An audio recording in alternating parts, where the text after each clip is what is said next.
Bonsoir Alain. Bonsoir Natacha. Vous allez bien? Ça va, je vous remercie. Ça me fait plaisir de vous voir ici. Eh ben, moi aussi, ça me fait plaisir Vous de êtes- venir grâce à vous. Oui, vous n'y étiez jamais venu au bain. Si, j'allais au bain-douche quand j'étais jeune, mais une fois sur deux, voire davantage, je me faisais refouler. Ah mince. Donc, évidemment, ça a refroidi mes ardeurs. J'y suis retourné il y a quelques semaines au bain-douche devenu les Bains. Là, on m'a laissé entrer dans la misogynie, si vous voulez, la plus accablante. Et évidemment, je ne me reconnais nullement dans ce genre de commentaires. Ça veut dire quoi, ça? Eh ben, c'est très simple. Allez, allez, Eh ben, c'est très simple. allez, allez. Bon, ça va, non, pardon. Entre les hommes. Bon, ça va, non, pardon. Entre les hommes. J'ai beaucoup d'affection pour les cochons, j'espère qu'on en reparlera tout à l'heure.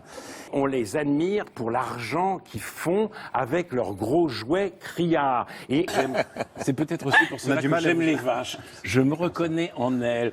Phénomène extraordinaire, elles gambadent. Elles gambadent comme des petites filles. La danse des vaches. Et il appelait ça la danse des vaches. C'est terrible, c'est vrai. J'ai envie que d'une chose. Oui. Moi voilà, j'ai envie que d'une chose, c'est de voir les femmes dans une mêlée de rugby. Ça, effectivement, c'est mon désir le plus fort. Voilà, c'est tout. On a le droit d'aimer parce qu'on a le droit d'aimer les jouets. Mais on aime ce jouet, ou alors et des jouets un peu porno, quoi, comme le plug anal. Alors ça, un plug anal, c'est absolument merveilleux. Quand la France a les jambes écartées, je l'encule sans huile. Alors j'ai juste envie de l'enculer avec des couteaux la gueule. Violer dans ce pays.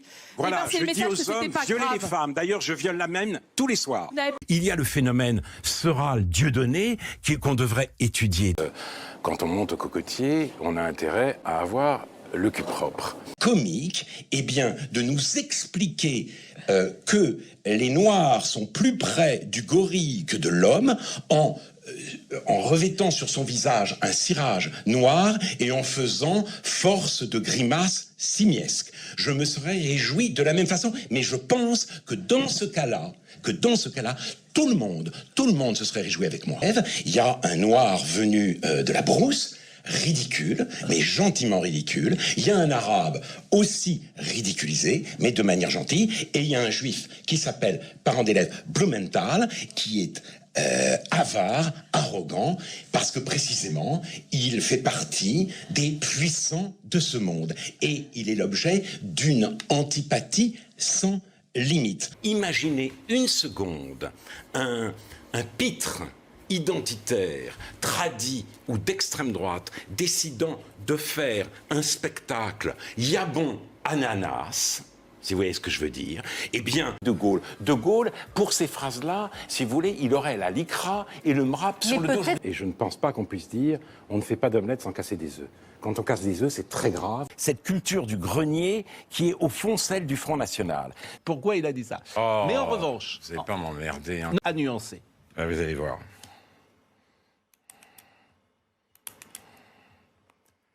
C'est ça ma question.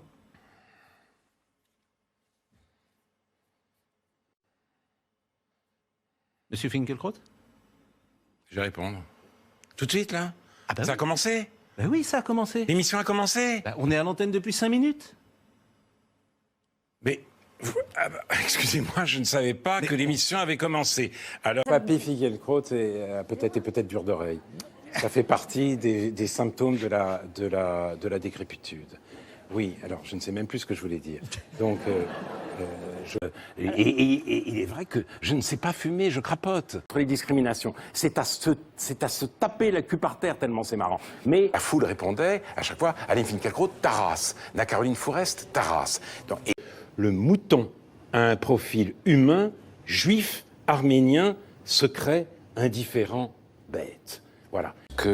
Comme vous pouvez le noter, la couleur est jaune. Donc, dans ce qui était autrefois C'est la couleur des traîtres, le jaune. c'est la couleur des traîtres, c'est la couleur de la stigmatisation des Finkielkraut et des Zemmour. Je n'ai malheureusement pas assez recueilli, emmagasiné de récits. J'étais peut-être...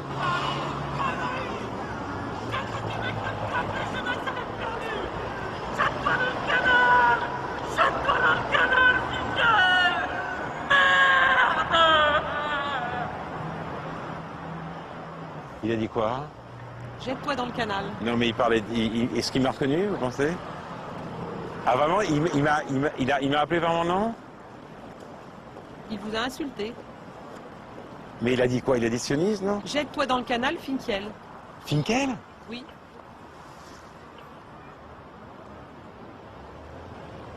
C'est extraordinaire parce qu'il reprend sa marche débonnaire comme si de rien n'était.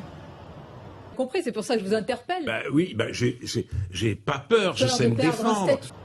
Et normalement, je devrais juste aller lui casser la figure. Bon. Ne nous laissons pas distraire. Sauf que non, il dit la France est à nous, nous les salafistes. Il est donc, lui, un adepte de la théorie du grand remplacement. C'est un remplaciste fanatique.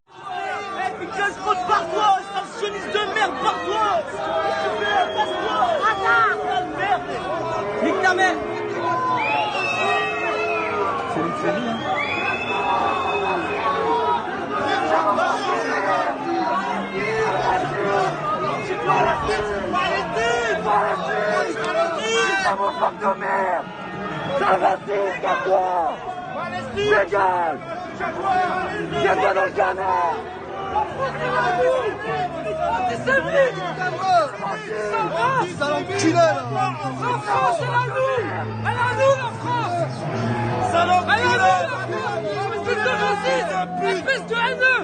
T'es un haineux! Et tu vas mourir! C'est la France! Tu vas aller en enfer! Il va revenir! Le peuple il va te venir et le peuple va te venir! Nous sommes le peuple! Voilà le peuple! Grosse merde! Mais tu te reconnaîtras! Tu te reconnaîtras! Va mettre tes planchettes! Espèce de sioniste! Vous, j'ai rien contre vous! C'est contre cette merde! Grosse merde! Il est venu exprès pour nous provoquer! C'est bon! Il est venu exprès! Lui, vous êtes sioniste! Excusez-nous!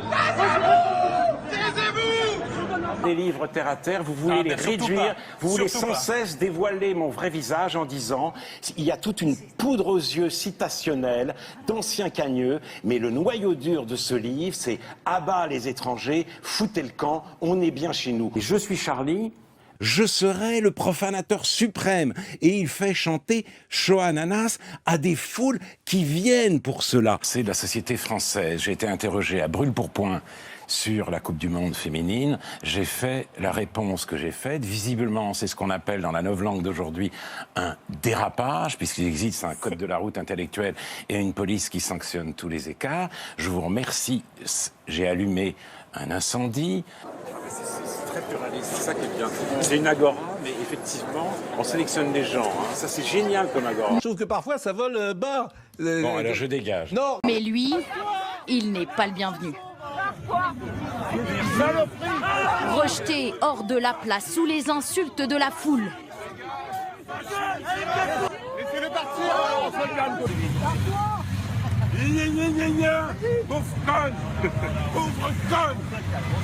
Keep cool, comme on dit en français. On veut pas aux jeunes. Ils ont été anesthésiés par la répétition des images, anesthésiés aussi par la brutalité et l'infinie bêtise des jeux vidéo qui font, nous dit-on, partie de la culture.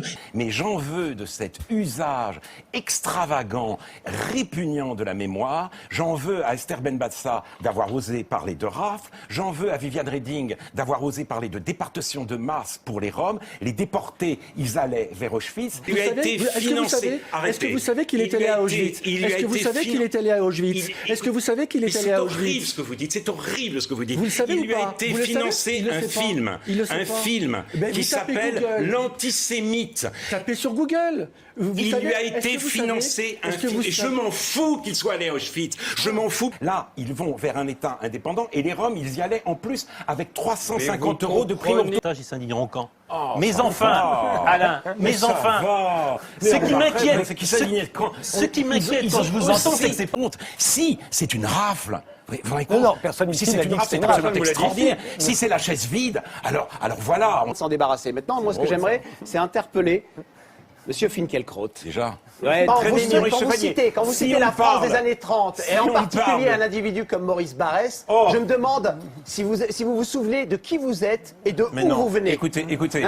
regardez-moi bien. Non, Vous non. citez Maurice Barrès. Maurice Barrès, vous nous présentez Maurice Barrès comme un nationaliste et un simple nationaliste.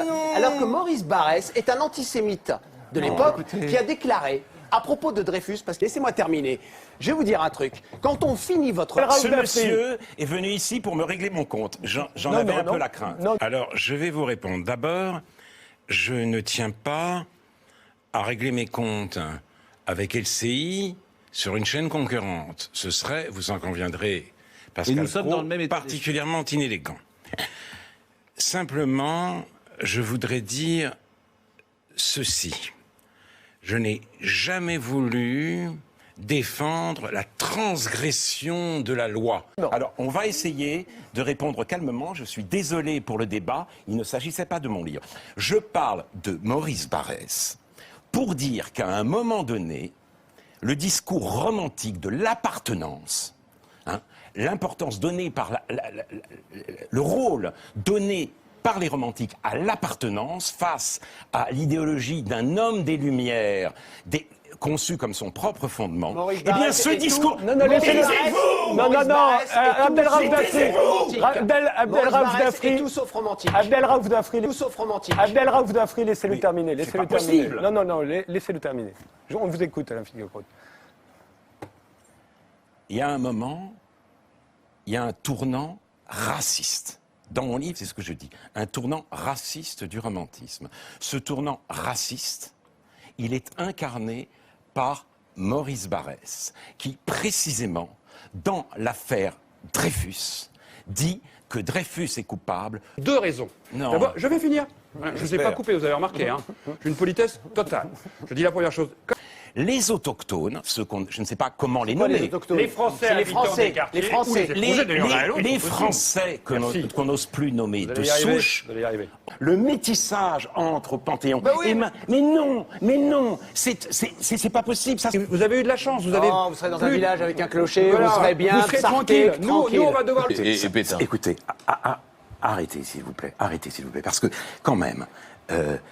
Quelle est votre analyse avec là-dessus? en même temps de Macron, si vous voulez, on a tous un peu le tournis. Le président de l'État va assez loin dans cette familiarité générale, parce que le copain de McFly et de Carlito, on a un peu envie de le tutoyer, surtout qu'il n'est plus président de la République. Je ne voudrais pas pour Anne Hidalgo, si vous voulez, elle a transformé Paris en Beyrouth, et en plus, l'explosion, c'est elle. Paris en Beyrouth, la libanisation donc, Beyrouth au sens du chantier, des travaux, de cette horreur, de ce saccage, etc. Écoutez et n'écoutez pas que les scientifiques. Même Nicolas Hulot aurait intérêt à écouter les poètes. Ce sont les poètes qui, les premiers, nous ont parlé d'écologie, qui ne nous encombrent pas la tête avec la biodiversité, les écosystèmes, le langage de la technique. Les scientifiques, ils nous ont mis là où nous sommes. Et les scientifiques, ils vous disent... Tout est une question de nombre. Et donc, ils vous disent, si vous voulez, un bras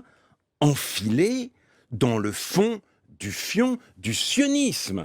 Ça prouve que vous ne les avez pas vus, alors. Non, enfin, le débat qu'on n'a pas vu. Écoutez, la domination sioniste, j'enfile ma quenelle dans le fond du fion du sionisme. Où est la religion? Il se moque. Où est la religion? Il se moque des religions. Le sionisme, c'est une religion. Il se moque des religions. La quenelle est exclusivement destinée aux juifs. On se calme. Non, parce que la quenelle est destinée aux juifs, exclusivement aux juifs, et non pas aux juifs en tant que religion, aux juifs en tant que juifs. En l'occurrence. Vous savez. L'humanité est divisée en deux camps, deux subjectivités planétaires, les juifs qui dominent le monde et les peuples opprimés. Dieudonné a fait venir sur la scène du Zénith Forisson, accompagné d'un des acolytes de Dieudonné, vêtu d'un pyjama rayé, pour connaître le frisson suprême du Shoah Nanas, c'est à Auschwitz, la chambre à gaz à Patrick Cohen, en disant « il n'aura pas le temps de faire ses valises ». Les sionistes ont introduit le sida en Afrique, les juifs se sont engraissés avec la traite négrière et nous vivons sous une domination sioniste mondiale. Entre les Juifs et les nazis, lequel a volé l'autre, je ne sais pas, mais j'ai ma petite idée. Soumission, soumission, soumission.